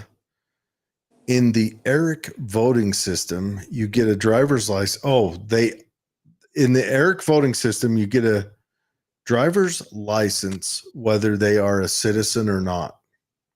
Since we let non-citizens have driver's licenses now.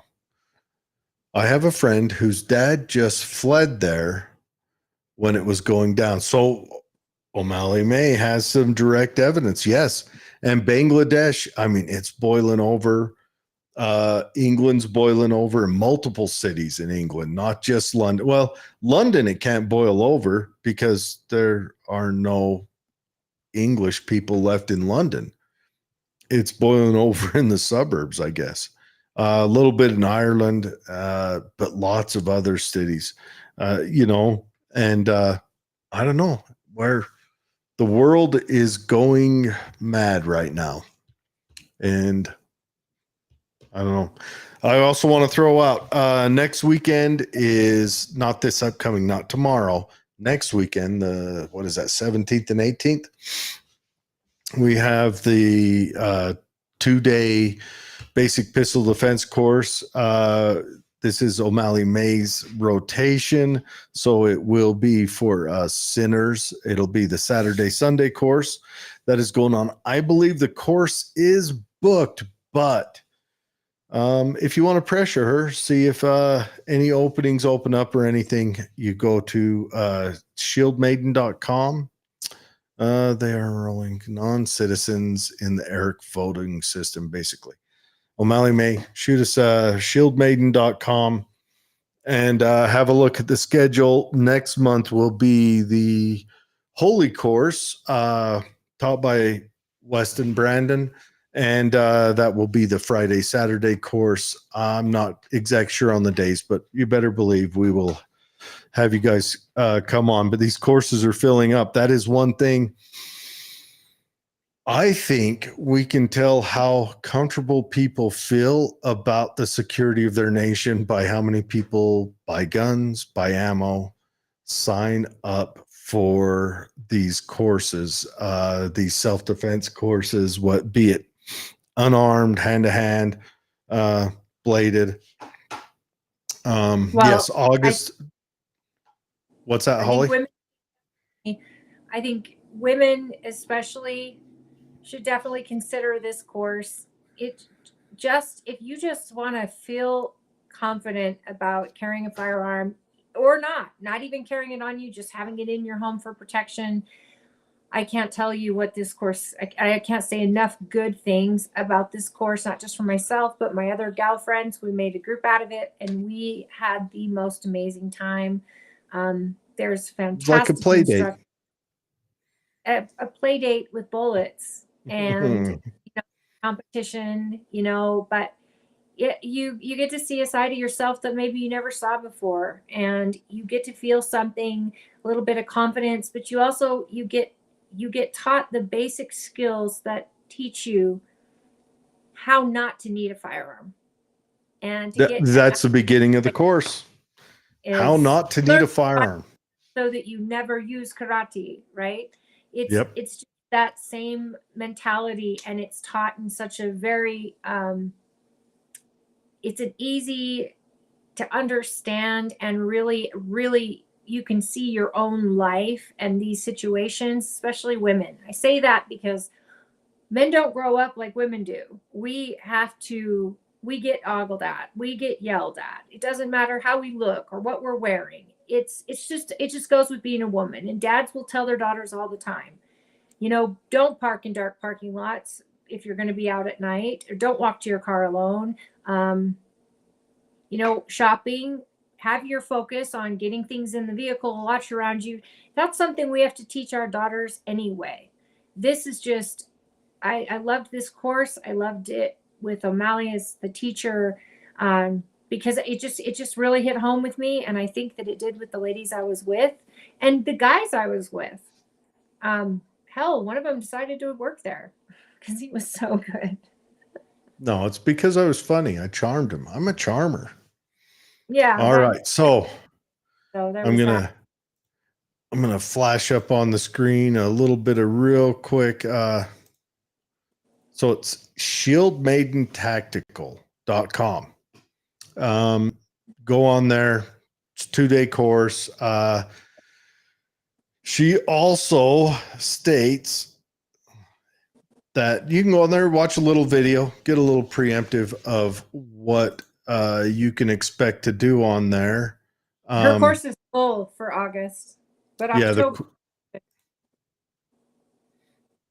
The course is full for August. No course in September, apparently. Gonna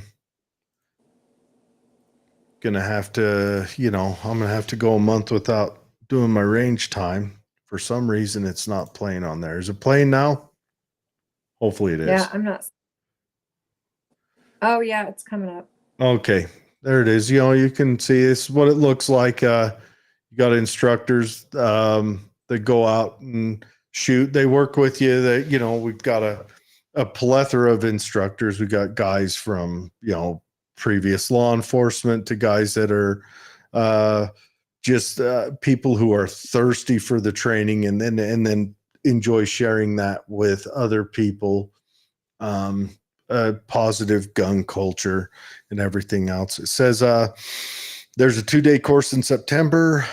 Wes has a different class in September, and his website is defensesenseusa.com. And of course, whatever class he has coming up, we're going to advertise it. I'm not only do I train with these guys, but I'm a firm believer that both of them are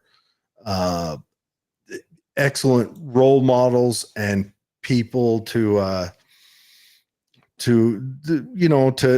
get to know and to learn from in self-defense fashion. I don't know, got lost in the conversation there. But so Wes has a different class in September. You can go to his course for O'Malley May. Hers, of course, is coming up in October next month. She'll be in on that. And so, yeah, go on in there. Or no, I might be missing up time. Oh, Holly got kicked out again. She's frozen. I better. Oh, no. Can you even hear me? She's coming. Oh, there we go. She's back. She's back. I'm not showing up on my screen, my video. Okay. Good news is it froze you like when you were making a weird face. So that's what we like to see. Anyways, that's the show, guys.